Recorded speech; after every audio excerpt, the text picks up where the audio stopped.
ஒரு மாசத்துக்கு நல்லா கிறிஸ்பியா இருக்கிற மாதிரி ஒரு ஸ்நாக்ஸ் எப்படி பண்றதுன்னு பார்க்கலாமா? அதுக்கு ஃபர்ஸ்ட் ஒரு மிக்சர் ஜார்ல 1 கப் சர்க்கரை எடுத்துக்கலாம். அதை நல்லா நைஸா அரைச்சு இதை தனியா வச்சிடலாம்.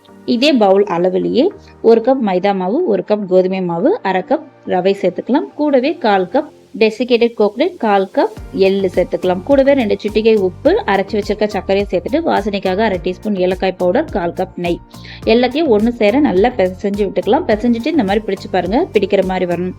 அப்புறமா கொஞ்சமா தண்ணி தெளிச்சு நல்ல ஒரு சாஃப்டான சப்பாத்தி மாவு மாதிரி பிசைஞ்சுக்கலாம். பிசைஞ்ச மாவை 2 பாதியா பிரிச்சுட்டு இந்த மாதிரி நம்ம உருட்டிக்கலாம். உருட்டினதுக்கு அப்புறமா ஒரு சின்ன சின்ன பீசஸா இது மாதிரி கட் பண்ணி எடுத்துக்கலாம்.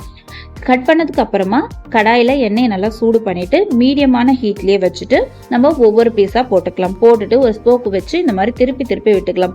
நல்லா வெந்து ஒரு கோல்டன் ப்ரௌன் கலர்ல வந்ததுக்கு அப்புறம் நம்ம எடுத்துடலாம்.